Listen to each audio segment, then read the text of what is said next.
You're welcome to the Lagos Corporate Icon segment, where we celebrate top personalities that have actually created the desired impact in the city of Lagos, especially in the corporate business world. Our guest is a corporate personality brand, a performer that has contributed immensely in diverse fields to the corporate business world in Lagos. It's my pleasure to welcome Dr. Lucy Surhyel Newman. You're welcome, madam. Thank you, to the program. It's a pleasure having you. Please tell us, who is Dr. Lucy Newman, and kindly give us highlights of your corporate history profile, professional affiliations and certifications. I like to describe myself as a global citizen, proudly African, of Nigerian extraction and northeastern Nigerian heritage. In terms of certifications, I am a certified performance technologist from the International Society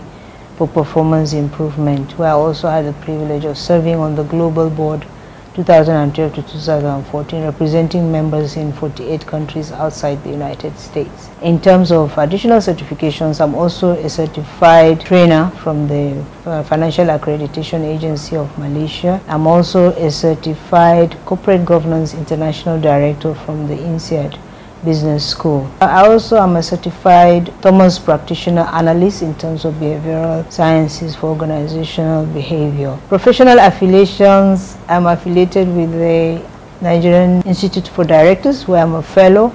I'm also a fellow of the Nigerian Institute of Management and Credit Administration Institute, and a fellow of the Institute of Information Management in Africa.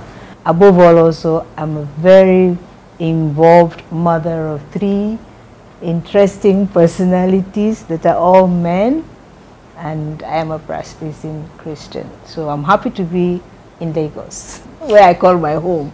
Doctor, you are a boardroom strategist and a well-grounded business solution provider.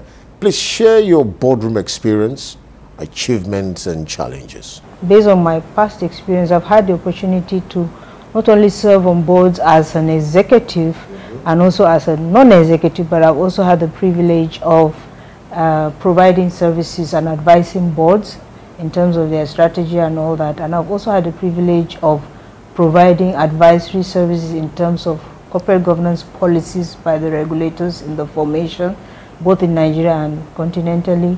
I've also had the privilege of being a certified trainer by the IFC for board leadership and corporate governance training. In terms of performance improvement, I've had the privilege of supporting multiple projects from concept and even hand-holding implementation, some of them lasting 3-5 years. Challenges I've experienced is in having all the members of the board to think in a similar way in the interest of the organization. Many people have different expectations when they come to the board, and harmonizing that is like leading an orchestra. At least everybody will play a different instrument, but let the music come out in a harmonious manner. Also, I've had the issue of trust of the non-executives trusting the executives that they mean well, and the executives also trusting the non-executives that all is well and everybody is trying to meet the expectation. But whenever I have suggestions and I see that those recommendations are not taken and they are bent on doing some things, I put a disclaimer and I take a walk. And most times 3-4 years later, I always find out that I was right. You were the former managing director of the Financial Institution Training Center, which is one of the strategic training arm of the Central Bank of Nigeria. What was the secret behind your giant strides? First of all, I studied finance in my first degree. My dissertation was on the financial system, so I understood the financial system. Coming to FITC, one of the big inspirations for me was the role that FITC was playing in FSS 2020, which is the financial system strategy. But the big secret for me was I chose to approach with a curious mind. I went back in time, all the chairmen that were still living, all the CEOs that were still living, I asked them what was the issue in their time and what was their mistake.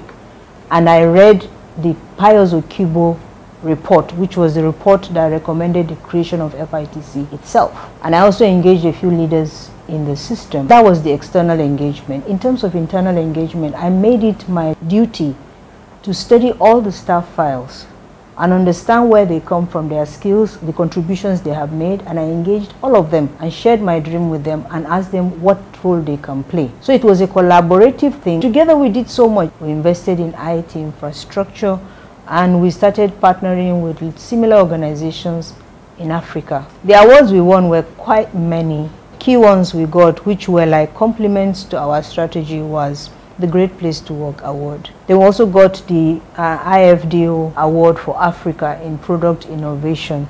Then we got the one in West Africa about the Training Institute sub-regionally. Tell us, how long have you been in the city of Lagos? How have you traversed the corporate landscape in this mega city? And most importantly, what advice do you have for the Lagos state government? I became a permanent resident of Lagos way back from 1992. Next year, God willing, I would have been in Lagos 30 years. Over this period, I have served as general manager of a food company. I served with 4 banks in Lagos. I also served with PricewaterhouseCoopers in Lagos.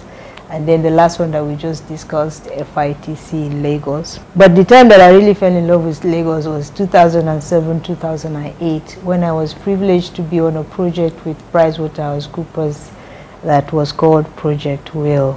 And that was when I really got to know the history of Lagos. The role that I played on that project, and looking at Lagos of today, if I had the opportunity to advise His Excellency and his team, I would say that I see Lagos with big aspirations for infrastructure development and all that, but there's another side of it that really needs to be taken into consideration: behavioral change and enlightenment of the residents of Lagos on how to behave and maintain those infrastructure. Otherwise we could be very destructive in our way of behaving. I was in Malaysia some time ago, and I noticed that they were trying to build new apartments for people, and the former places were like slummish, and they had to have like 1 month intensive training for the people on how to behave in the new place. Things like washing and putting their clothes on the balcony, using the washing machine and all that. So Lagos needs to invest in orienting people before the infrastructure. Dubai also did the same thing. The other thing is also decongesting Lagos. Lagos has limited space, you know, 5th largest economy in Africa. And it's like you have a bottle that you need to be pouring water. It's not infinite. You can't expand Lagos. So one of the other issues is by policy to make certain things uncomfortable, and also to engage states that are residents in Lagos to develop their state. When the states are developed, people will not find the incentive to live in Lagos anymore, because if it's expensive, it's cheaper for them to go back home. The third one is, I think, in terms of the security and road network, road transportation. Corporate entities are all scrambling for the Lagos market. They want a piece of Lagos. So Lagos has to come up with a strategic way of engaging the corporate entities, so that if Lagos has a strategy for social development and various projects, you can call those corporate entities and tell them to pick their project of their choice. And when they pick it, as they implement, they're actually impacting Lagos, and they can have their brand presence. The city of Lagos is where there is high level of competitiveness in business and in the corporate world. So how would you describe the Lagos corporate world? And finally, what are your future projections to remain relevant in the city of Lagos as a corporate champion? Looking at it from the perspective of a business person is fast and furious, because everybody has a piece of Lagos market. They have so many alternatives. So switching between one brand and the other is very easy. So how do you build brand loyalty for your corporate entity is a big issue in Lagos. In terms of my foreseeable relevance in Lagos, I cherish the years that I've had in Lagos, and I am very grateful to God for what I've been able to achieve in Lagos. But I'm also expanding my access to other African countries, making myself available to Africa. Africa has the Agenda 2063, which is our 50-year strategic plan for Africa.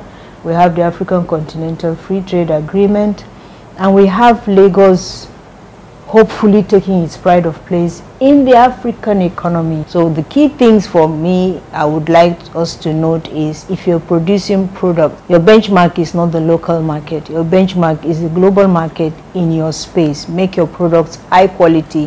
Think about your positioning and engage your customers, and integrity of your products are key. Enjoy Lagos, and I wish all of us a very good year. Dr. Lucy Surhyel Newman has been our Lagos corporate icon of the week. The City of Lagos TV show continues in a moment.